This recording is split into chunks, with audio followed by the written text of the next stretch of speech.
Hey everybody, welcome back to Movie Collector 623 YouTube channel. Um, yeah, in this video I'm going to continue my 80s slashers Blu-ray 4K collection. Um, I did a previous video where I showed off my slashers from the year 1980. So now I'm gonna do 1981.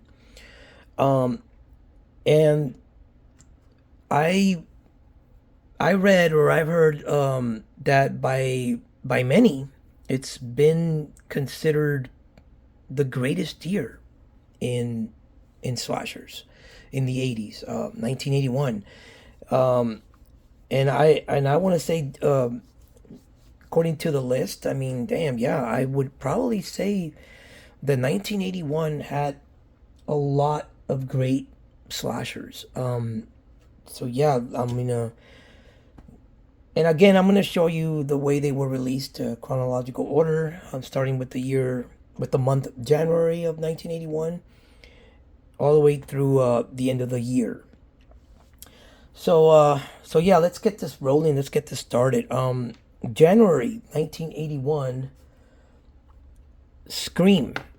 Now, this is not the Nave Campbell Ghostface Scream. This is entirely a different movie. Yeah, this was released in 1981, January 1981. Yeah, this one was a lot of people might consider it one of the worst slashers ever released, and I gotta be honest, I don't think it was that bad, but yeah, there was a lot of stuff that made you wonder, like, who was the killer? What, you just didn't. The ending kind of made you think, like, okay, well, no reveal of the killer. Um, yeah, so this one was not very successful. I like the setting though. The setting was it looked really cool. Like it was like a ghost town where a group of people are going out in the renting cabins and stuff, and the setting was really good, but the kills were weak. There was no nudity, there was no great kills. I mean, that's what lacked. A lot of things lacked in this one.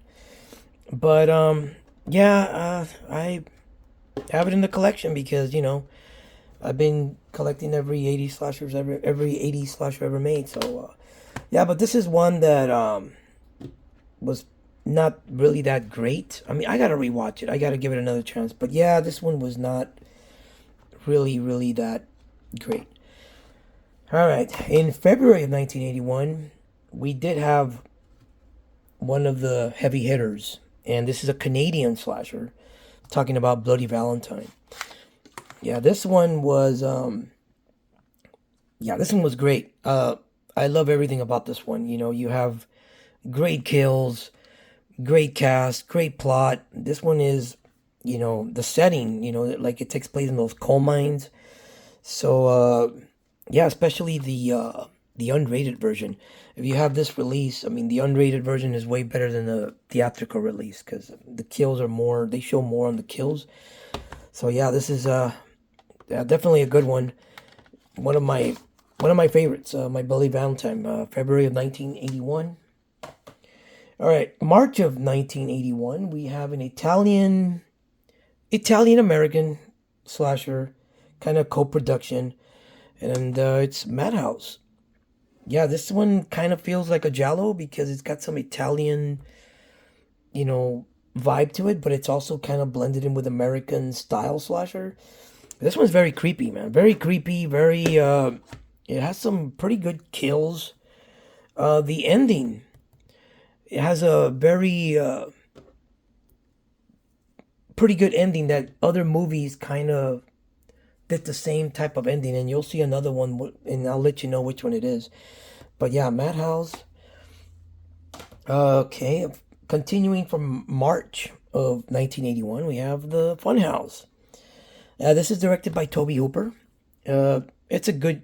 I like the setting because it takes place like a carnival, like a funhouse type. So it's got great kills. It's got pretty some decent kills. It's good. I mean, it's all right. Toby Hooper, he's pretty good. So yeah, Funhouse.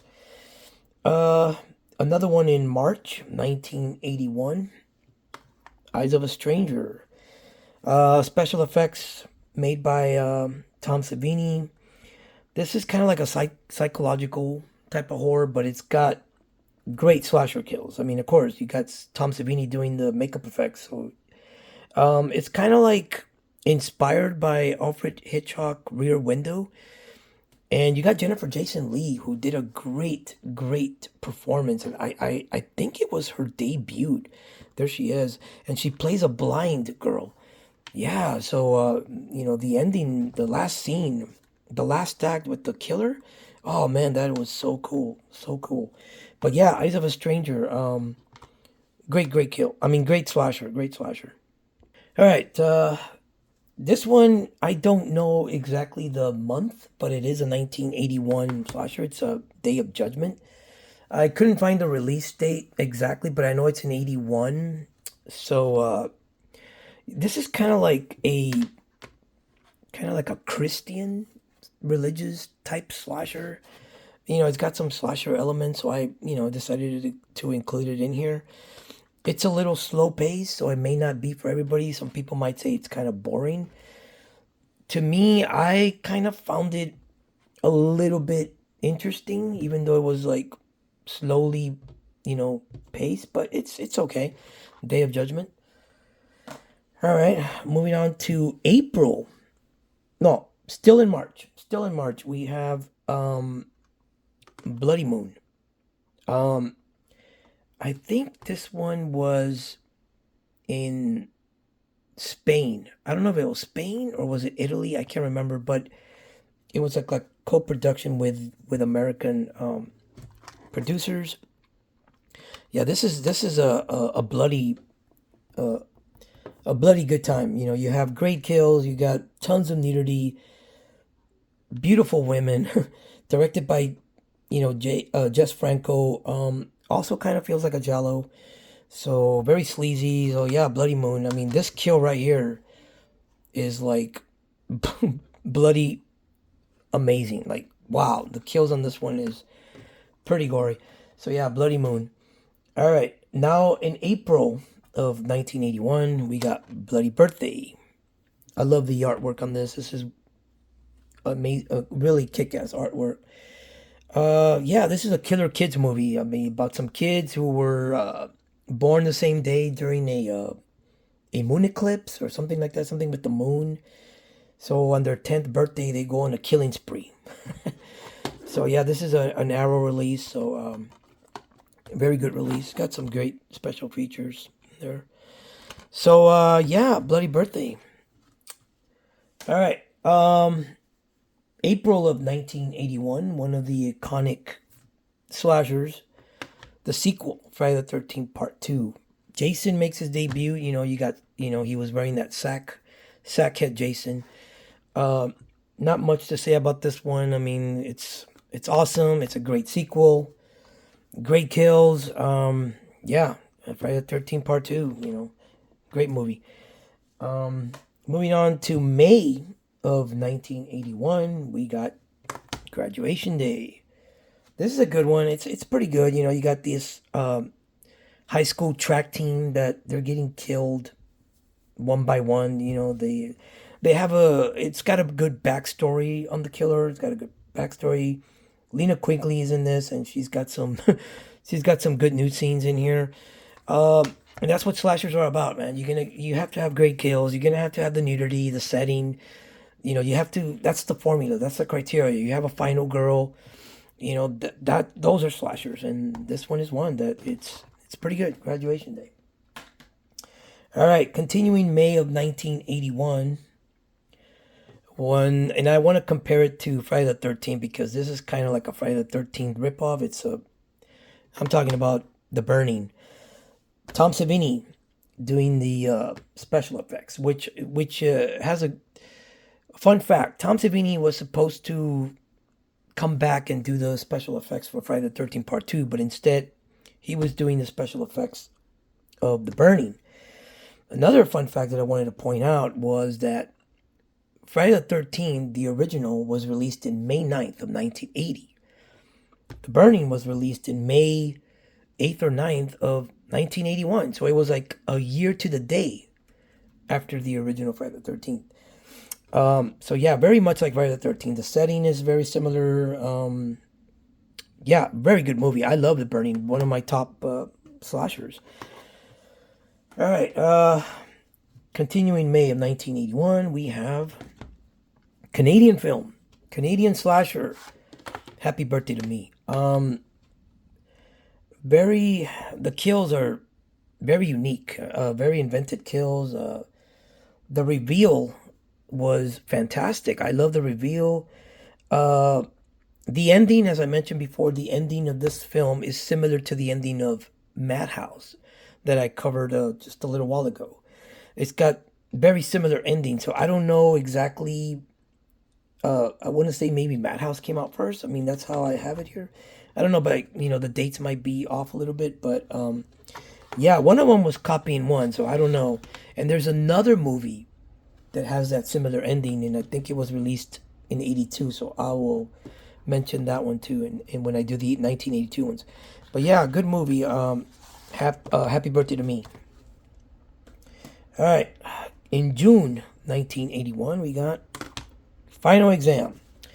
Yeah, this one was like kind of inspired by Halloween, but a lot of people, what they have a problem with this one is that they didn't have a backstory on the killer. There was no motive. He was just killing people in this university, and he was just going on a rampage. This scene right here is this kill was very iconic. I mean, he was just like killing his victim, stabbing and stabbing and stabbing. I mean, that was kind of brutal. Um, yeah, Final Exam. Pretty good, decent slasher, pretty good kills. The setting was good. It's in a university, so it's pretty cool. All right, up next we have a Linda Blair movie, Hell Night. Yeah, Linda Blair, coming out in a slasher. Everybody knows her when she was little in The Exorcist, but now she's grown up, and yeah, this is okay. I mean, the setting takes place like in a big castle, a big house where there was like a murder, and a group of friends. They try to stay overnight or whatever, and they're getting killed one by one. It's like, yeah, Hell Night, pretty good. All right, up next we have one that I don't know if it's a slasher, but I'm gonna throw it in here. It's called The Unseen. Yeah, it's got some slasher elements. But I don't really know if it's a full blown slasher to be considered a slasher. I don't know, but I decided to throw it in here. You got Barbara Bach, who is married to Ringo Starr. She's beautiful. I mean, her and Ringo also came out in the Cavemen, which was also in 1981. So yeah, Barbara Bach comes out on this one. Yeah, I need to rewatch this one because it's been a while, but it's I guess you can say it's like supernatural, but with slasher elements. So I decided to throw it in here. Yeah, The Unseen. Moving on, in September of 1981, we got Don't Go in the Woods Alone.